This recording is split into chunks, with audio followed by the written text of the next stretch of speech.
So, welcome back to the Tech Convo podcast with me, your host, Chims.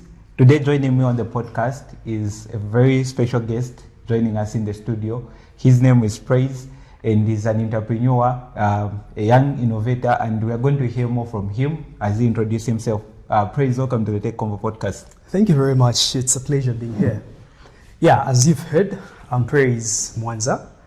I'm a mechatronics engineer by profession, entrepreneur, and I really love tech. The risk of uncertainty, that's something I dwell on. Yeah. Okay, so just as we get started, I would just love you to tell us a bit about what you do as an entrepreneur, as well as some of the things that you are currently working on. I know you can't go into details because of all the business concepts around and everything, but just tell us what you do.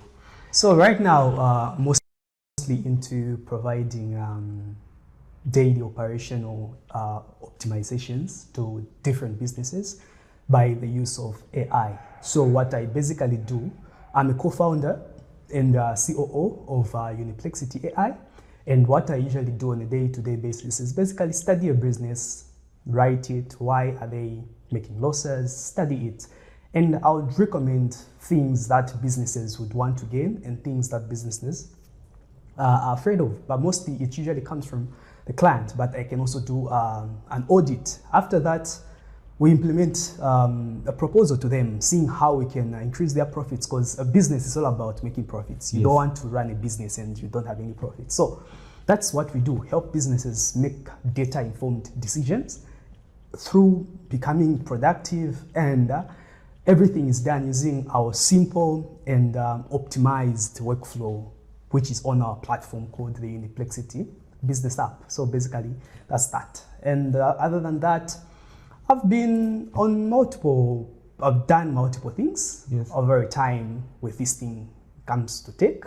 I think it has just been with me from the time I was very young. All right. Yeah, as growing up as a boy, I never really paid attention to school. I never loved school. But one thing that I loved is science. All right. Trust me. My parents would buy things. I think when I was in grade 6, grade 4, somewhere there, they would buy a new, back then we used to have cassettes and all that. Then I see a tape is coming inside, and then it's able to be removed. I'm like, what's behind this thing? Yeah, what's the science behind it? What's the science? Yes. I didn't have that fact. I'm like, I think let me go and research or read more about that. But I just believed on hands-on. I think I need to break this thing apart. My point was just to break it and see what's happening. Once I know that, okay, then my heart is. So I've been so curious, but in a good way. Yeah, it is. Yeah, but also in the bad way. Yeah. You don't know, sometimes you destroy something and you'll be like, ish, so praise you've destroyed it. Yes. So that was like my childhood. Yeah. So that's a bit. You've shared your journey as a young person who loved to break stuff so that you can try to understand it. Which brings me to something that I think I'll get to jump on a project that we saw on the internet in 2023. I think everybody watching this might have seen it before, which was the electric vehicle, right? Oh, yeah. That you guys developed while you were still students at the Copperbelt University. Let's talk about that. How did the idea just come about for you guys to say, okay, I think we can really do this? What was the inspiration behind it?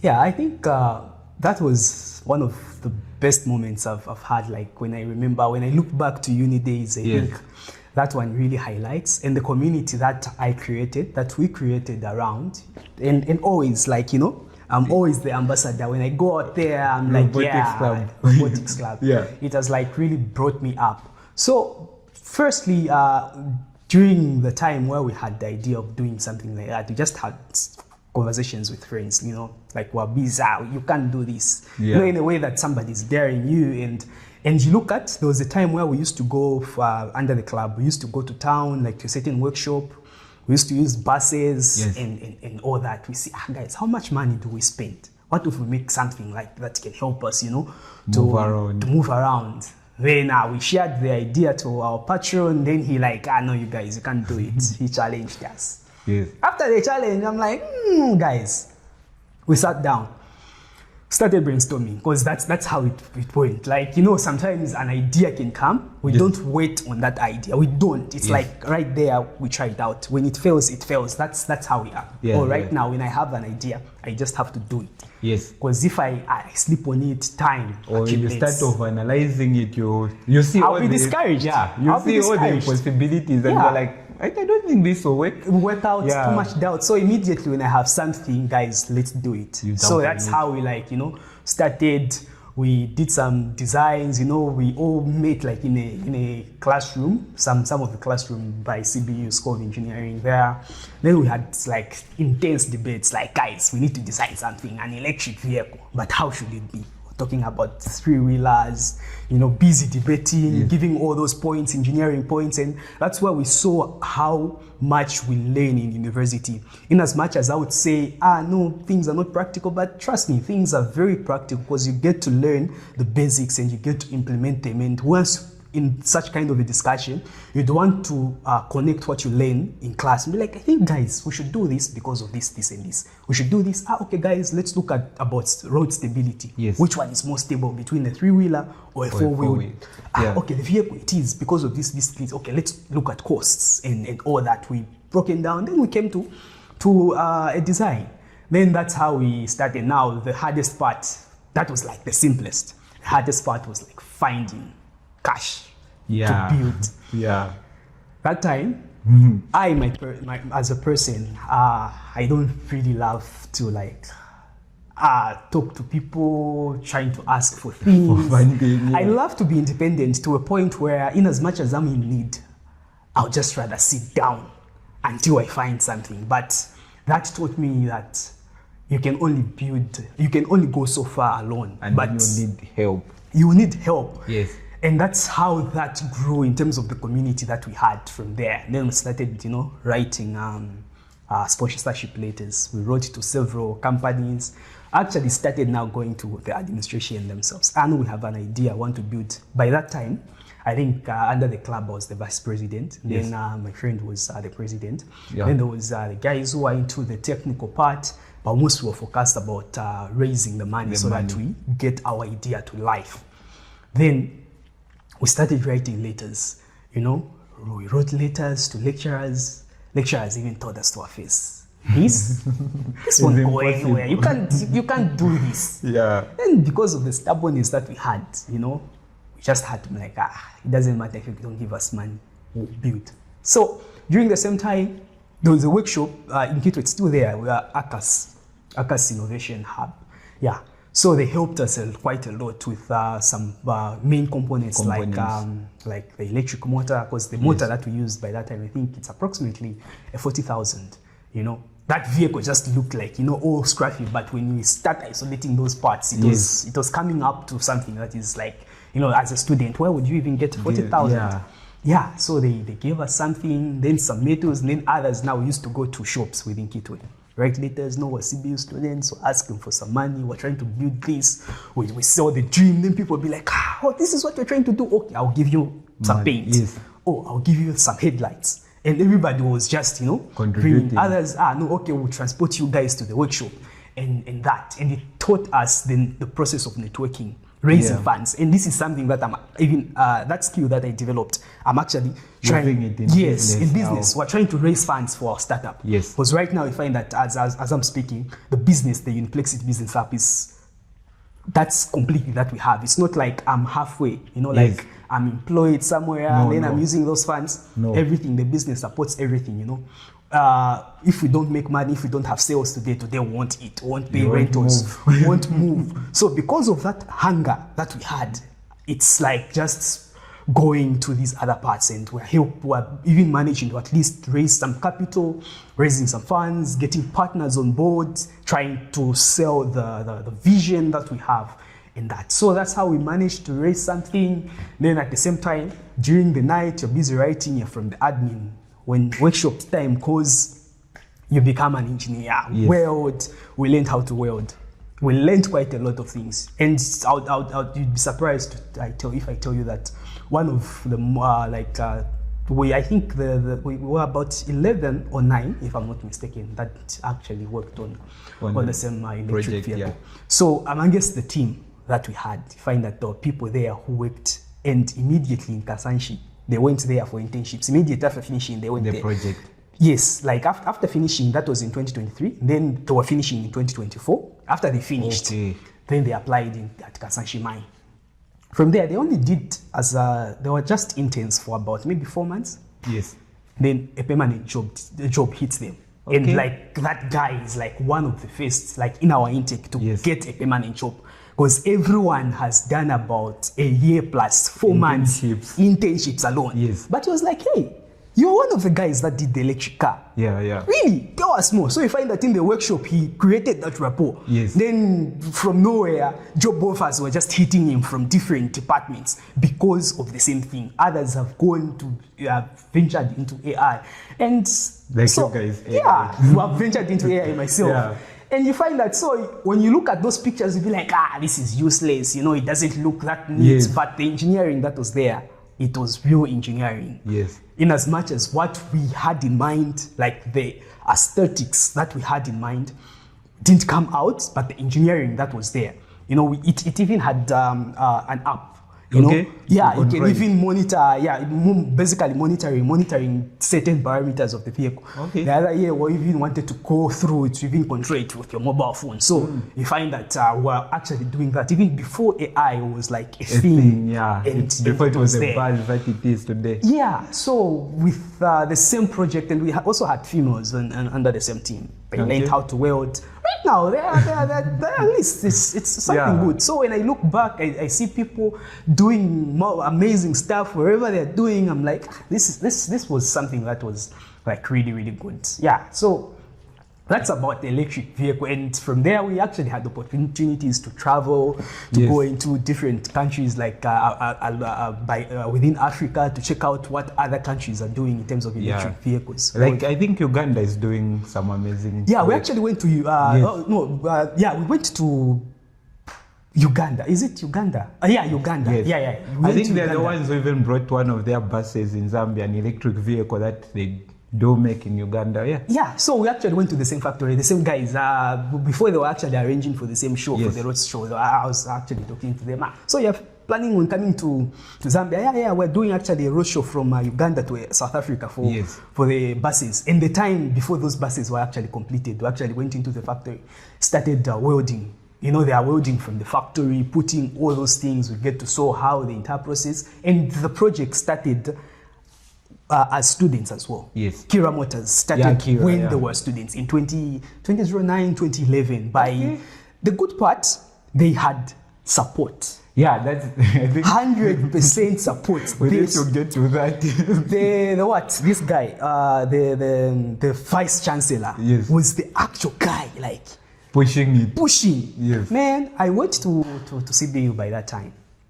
Applied to this. Nobody could see us. Yes. I know what you're talking about. It can be done. Like, just give us. We need enough funds. Yes. Because if we had enough funds, with the mentorship, with the support we got from different sectors of industry, we would have come up something that's standard. Because comparing to their first vision and our first vision, and us, it was just built by students without like a team of like 11 or 9.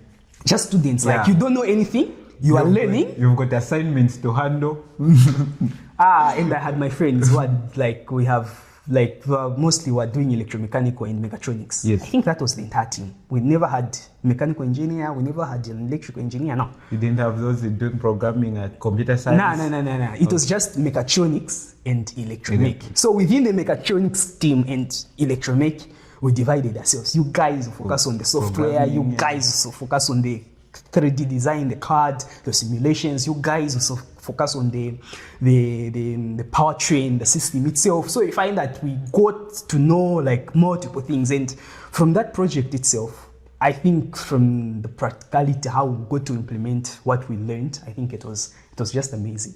Because at first they even used to chase us in class. You know, like you actually come from the workshop that was in town. Yeah. You are white. I'll share some pictures. You're like, you're completely white. And you're I think we'll need to show them. Yeah, I'll share some pictures. Yes. Like you're white, like completely you're covered with dust, and you're going to class. You're going to write to lane. Yeah. Then he's calling you that if you guys are not, because at first who are noticed now, where are these guys? And the classmates. No, the guys wapanga tumamoto katwao, you know, and then like we'll fail you. Yes. So people used to even move. At times I actually missed some these course control systems. I used to miss a lot of classes because of just projects. Yes. I would skip an exam, a test. I'm like, I'll write a deferred or something. Yeah. But I have to make this project. I have to make this That's the work. way. And when I look back, I'm like, I don't know even how I graduated, but here we are. Yeah. So, that's that. You know, this story is interesting, and I'm glad that we started talking about it first, because when you look at Zambia, you talked about support from Uganda and how the guys started Kira Motors and where it is today. But then if you look at our country here, you see comments, let's say on Facebook. Yeah. I don't know if by that time you are reading some of the comments, because you've talked about how just the motor alone is so expensive for an average student. But people who don't see that aspect, they don't see the work that you're putting in, the sleepless nights, they're going to look at the design and judge it from there. And they don't care about the engineering that went in it. They don't care about, you guys even built a software that you could check the system through your phone and everything. Yeah. Nobody even cares about that, and they'll just be commenting about, no, the car looks like it's the one that we used to make with wires. The most famous one, it's looking like a coffee. Black coffee. So I don't think somebody, if they understand the whole process, they can say such a thing. And for such things to work out to be good, I think one of the hardest things to build is a prototype. Yeah. As you guys were building that system, it can be costly at first, because you're also learning. You are learning through the process. Yeah. But once you figure it out, and if you had enough support, I think the project would have even gone far. Yeah. So when you look at that, you find that people only judge the book by its cover. By the cover. But what they're forgetting is that's the packaging. Yes. You can't start with the packaging. In most cases, if you are doing a research, you're doing a research, this is something that needs time to grow. Yes. You have to start on the fundamentals, the basic unit of that product. Yeah. If you just want to start with the packaging, this is where people are selling product, and it actually even works. And people just package it very well, but you find that what you buy is useless. But we're talking about something that should be sustainable. You have to go back to the basics. Yes. All these countries that have actually done it. We're talking about AI, but AI started in 1980 something. And that's a surprising thing. Most of us know it. 2022, ChatGPT comes on scene, but we don't know the researchers who are building on it. That was just the packaging that we're doing. Yes. But behind closed doors, you look at the first prompts, like what AI did in the first iteration, you'd be surprised. I'm like, nah. It was just busy, like static, you map it in all that. But this time around, it's amazing. There's an element, though there's still some controversy about reasoning and everything. But that aside, but everybody was busy focusing on the packaging. Yes. Instead of focusing on the fundamentals, the effort that was put in, the engineering behind it. Because once you have a strong engineering, nobody can copy your product. No. Right now, you find that, why would you copy Apple? Apple, quite all right, yes, they sell the brand. They sell that as a brand. That's one of the unique things they have. But itself as the actual hardware, as the actual software, it's just unique. Yes. It's just unique the way it is. So it's very hard to copy, But if mostly you just don't have something that you have that is unique, it becomes quite easy to replicate. Yeah. So that's what we wanted to do, because it's a learning institution. Yes. It's not a business that you're focused on profits, right? We were focused on building the tech behind it. Later on, after we've tried iterations and ideas, then we can reach a commercial stage where we get to package it very well. Like, okay, guys, now this is another stage, because aerodynamics, that's how you're looking at, now how the vehicle is shaped, the beauty, the aesthetics and everything. That's another set of engineering design. Yeah. You'd come at that, okay, now guys, since we have now the engine, we have the main, how should we look at the body? Because we've broken it into different parts. So you find that now that we're even unable to do it because I come back again, funding. And right now they'll say, oh no, there are organizations, there are innovation hubs that support innovators to build technology. But I mean, I was telling you that a motor is costing 40,000, and you find that you get a sponsorship of 20,000. What are you doing with that? What are you going to do with it? Because batteries alone costed us that was like 30,000. And those are just lead, but we needed lithium. Lithium were costing about 50,000. It was just a prototype, because prototypes are expensive. Yes. But once you know exactly now, because during the same time you implement, you're actually learning. You're learning, oh, okay, so we shouldn't do this, but we should do that. We shouldn't do this, we should do that. So after so many iterations, then you'll be like, okay, this is our standard. Then that's when you can even patent the work, you can do that. And because of so many things, the project, I didn't say it died, because it never died. If I'm still wearing this as stubborn as I think I am, it's still alive. it will build somewhere. There are things that are happening in the background as I'm speaking right now. There are a lot of things, but we actually pivoted now. I'm like, guys, we're chatting with Kondwani. Like, boy, we're talking about having a startup, we're talking about finishing school. Yes. You don't want to work, you want to focus on the business, you want to have you want to have this big this big company, tech company in Zambia and all that, and across Africa. See, we tried to look for sponsorship, nobody gave us the substantial amount of funds that we need. Everybody wanted, people would only give you money if they prove that it's working. It's working. But if you are just playing, you're just trying to come up with something that is far-fetched, they won't fund it. The people around Zambia have actually received millions of funding. They're because there. Their product is working. Yes, because it's working. And mostly, they're all software companies. Most of them, yes. Most of them. There's one guy I know who is, but there's so much controversy in that as well. Wouldn't want to mention it on air. There's that. But most of them, it's software. So that's when we had to actually had the shift in software. And talking about that, I think also it's about the current state of the country. We are not really ready to embrace technology like EVs being developed right here from Zambia. We are at a point where now we are just like, we are getting software, and that's what everybody now is like focused on. So you guys were early. We were ahead of time. And maybe in the near future, as we learn to adapt and grow. Because again, for such tech to work, software has to grow. We need to come to a point where our software in Zambia is really good, working well, and then we build, because those vehicles need to run on software. And I think when we get to that point, that can easily be implemented. So it's also a matter of just timing. True. But the good part is you did it. And that's a blueprint already. It's there. It's written in the history books. It's written. Because you find that as the point that you said about software, and that's the brain. Once you build the brain, it's easier to put the armor around it. And that's why actually, we're working on multiple research projects. There's Uniplex as a business, then we also have a research department in Uniplex. We're trying to research about things. By the time we're out there, we'll be able to even just put our models in these, if it's robotics and electric vehicles, make a lot of things smart. But you can't have a thing whereby even our own software systems, they're being saved in other countries. And so we just have to, software, it's easier to get started. You don't need money. You just need your laptop. And you get coding, As long as your machine is good, it's good. You can run good software. It's easier to prove a concept. To say, hey, I've made this. People are buying this. Please give me more money. And be like, oh, okay, good. But for the electric vehicle, it'll be like, you need to move from here to Lusaka. Yes.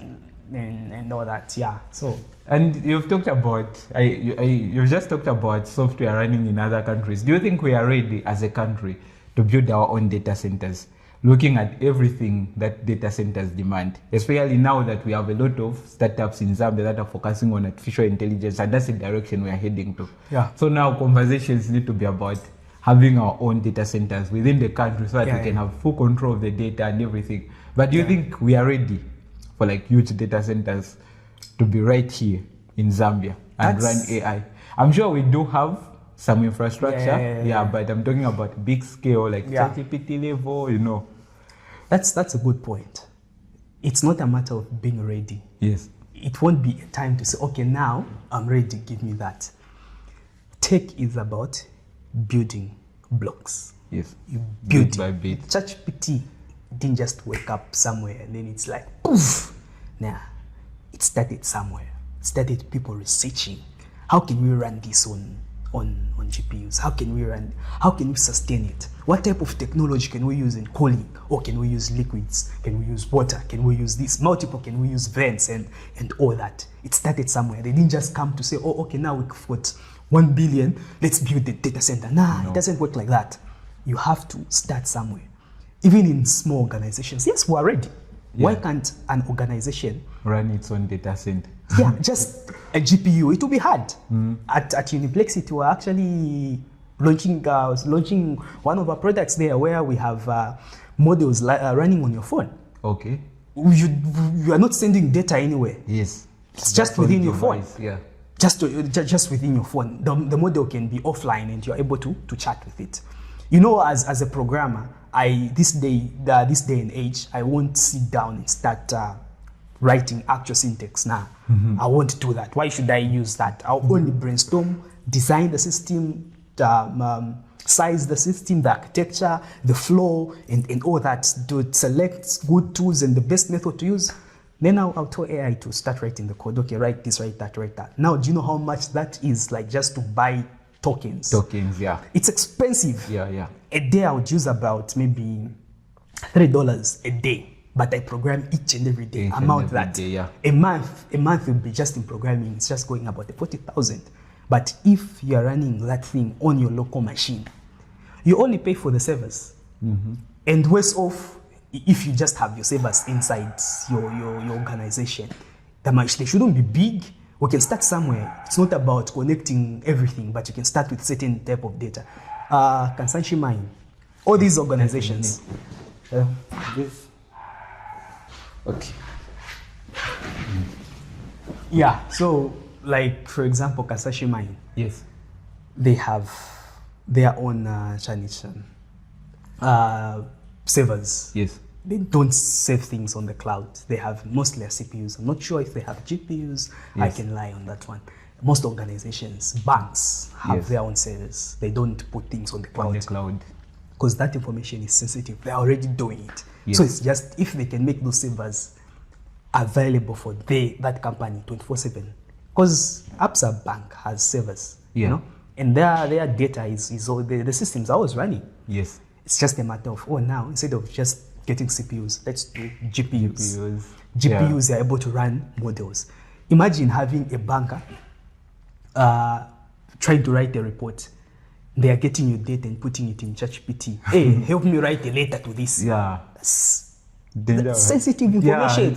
Busy feeding AI the model, and it's learning more about even your own company. And it's crazy. Yeah. So if, for example, companies want to use such kind of, you don't need multiple, few GPUs, you run local models, then you find that no one is allowed to actually use other type of models. You don't have to use cloud-based models. Yes. You can run the same different models like Gemma models and this Opus, the new one, I think 4 point something. Is it 4.8? For Anthropic. Yeah, Anthropic. It's big, but you can try to optimize it and to reduce the size and try to run something local.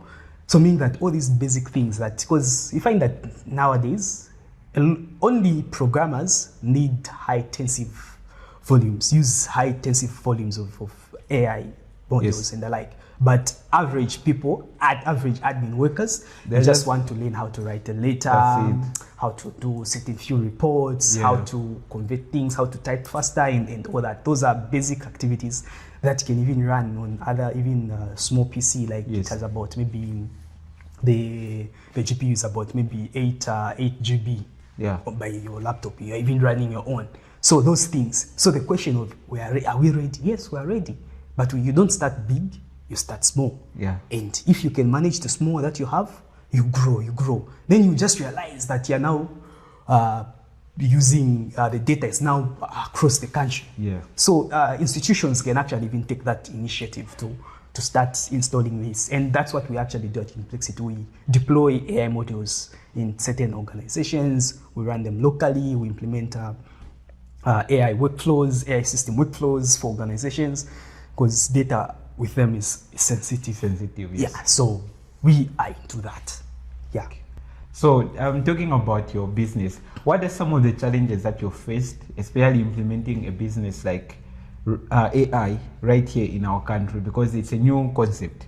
A lot of people don't have an understanding of it, so you have to convince different organizations and say, you need our service. So, but what are some of the challenges that you've kind of experienced running your business?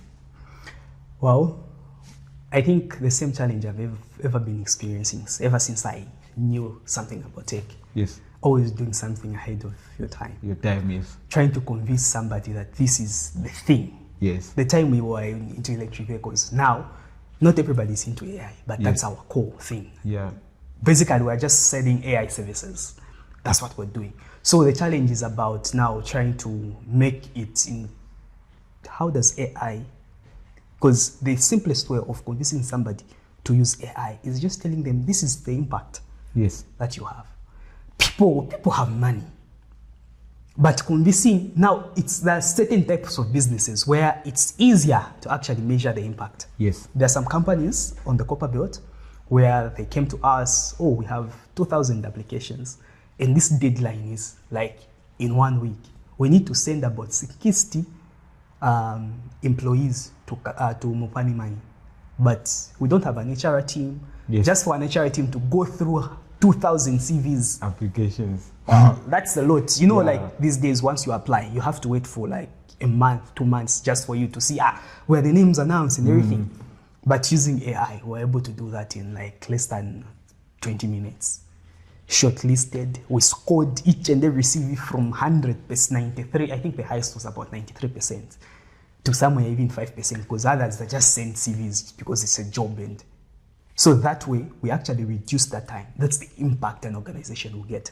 So the cost of just hiring, like let's say they don't have an HR team, they would tend to outsource. They would hire an HR consultancy firm to do that. Others charge from 200,000 to 500, it depends. Yeah. You know, just for that, instead of doing that, those people spent about 30,000 in those ranges just to have a short list. Within, here's the list. What did you save? That organization served costs. Time and cost, yeah. Yeah. And everything is all about money. Because in a business, once you manage your expenses, you're getting profit. Because sometimes you can look at the company, those guys are making money. So anyway, what's their yearly revenue? It's about 2 million. Yeah. But don't judge very fast that they're making money. Just ask, what are their expenses? The expenses. You find that even the expenses are more. Because most of these companies we see, OpenAI, I don't know if they're even profitable. Yeah, like OpenAI. They're not even profitable. Yeah. The organizations, so that's how it is. Other organizations, you find that there's organization A, they make a revenue of maybe, let's say, 100,000 a month. Organization B, they make a revenue, let's say, 20,000 a month. But what's the profit there? What's the profit margin? The other one is looking in at 10,000. That one who's making 10,000 is just looking at 100,000 is just looking in at 5,000.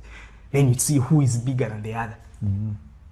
So they're all that. So that's a challenge. It's selling something that's new. It's a thing about, you know, trying to audit what I said. You audit, you look at the numbers. People have doubts. This thing, AI.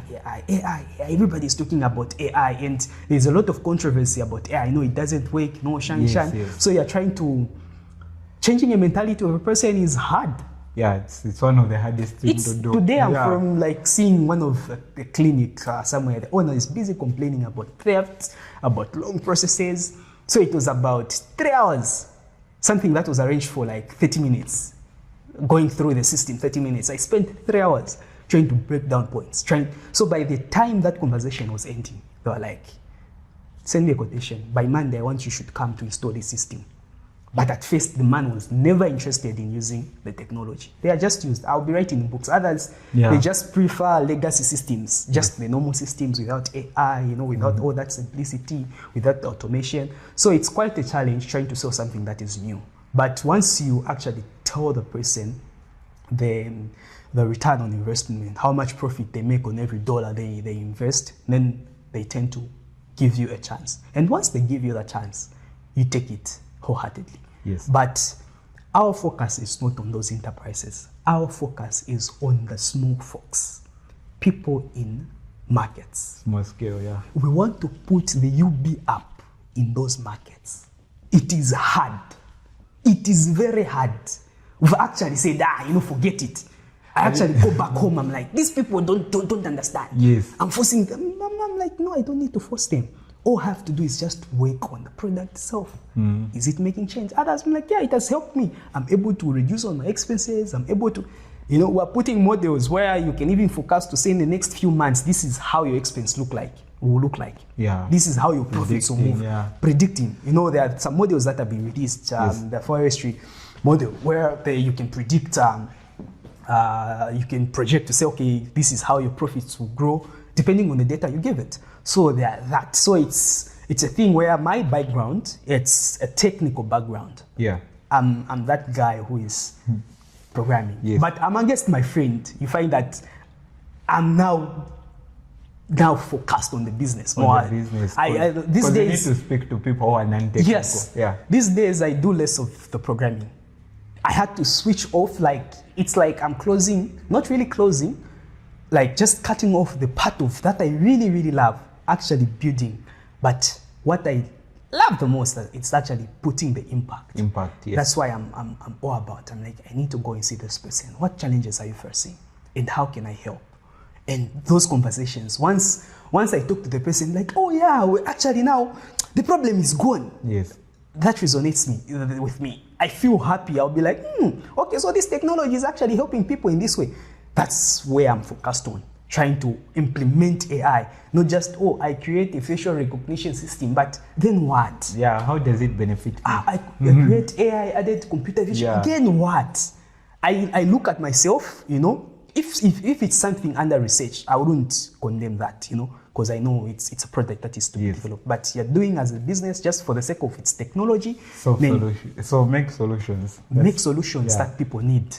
That's where I'm into. So I'm into that mostly, trying to understand, creating that impact. So far we've our systems. We have back-end architectures that are being used by startups that are actually building, because we actually partner with other startups. Yes. We provide our technical expertise, because Uniplexity, in terms of, I'll tell you that right now I can even put it out there. We are one of the best AI engineers around.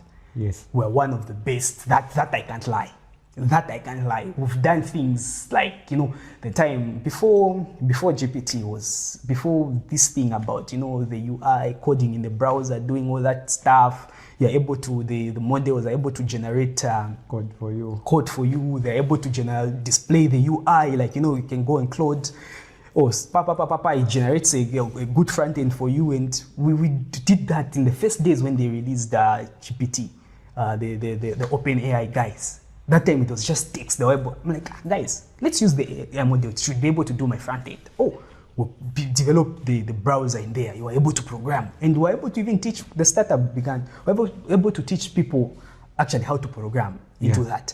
So we were like a few steps ahead, projecting like that. Now we are having our systems now where we're trying the element of inclusivity.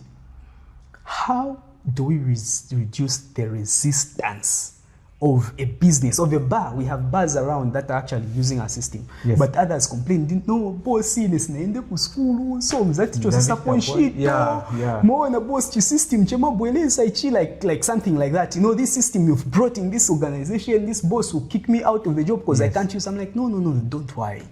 This system will help the business owner to actually manage their operations, on the expenses and that. But for you, we have something for you. If you're not very fluent with English, with all those technical, our system is so simplified. You can actually talk to it in Bemba or in Nyanja. Currently, there are 2 languages. Oh, so if even implemented local language. Yes, you can even make your sales in local language. So say, Shitisha 3 module and 5 MPA, it's 20 watts. The receipt is done already. So somebody doesn't need to have an accountant as a profession. They don't need to go to a business school. As long as you can play with a phone, I think the minimum requirement for us is just as long as you can use WhatsApp. That's it. As long as can you use, we ask, can you use WhatsApp? Yes, I can use WhatsApp. I talk to, that's all. It becomes a challenge if somebody has never used a touch. That's when I'm like, okay, on that one, it will need more time. But for now, as long as you can use WhatsApp, then you can interact with our system. So there is that inclusivity. We have models that run offline. You don't need internet, so there's no complaints. No, could be internet, could be shiny. We don't have internet. Which is an issue right now in our country. It is an issue. It is an issue. So we are all thinking in those lines. And why? Because we are always on the ground. Yes. We're always moving. To people, yeah. Right now, I was busy moving up and down. I'm going back home. As I'm speaking right now, my friends are busy programming. Yeah. I'll go back home, get my computer. Join in. Guys, so today we had so much complaints. This is the feedback. We have to work on this, and this. So how should we brainstorm? People are complaining. This is not working for them. We iterate. And that's how fast we are, like that. Yeah. All right. I think just to keep our conversation short, to just wrap it up. Yeah. Yeah, but it's been a very, very insightful conversation today. I think our audience are learning so much from just this conversation alone. Those that want to venture into like entrepreneurship the way you did, and also those that are in university right now thinking about learning and jumping into projects like a project that you did. Yeah. I think most people have learned so much. So just as we wind up, do you have any last remarks that you'd love to share with our audience today? Yeah, just if you have been talking quite, in fact, for the whole day I've been like talking and the like, yeah.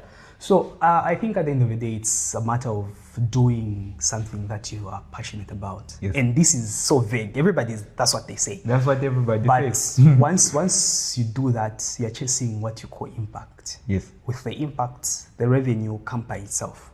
So if you are in university, think of what you want to achieve in life. Do you want to be the best programmer, or do you want to be the best this guy? Focus on that.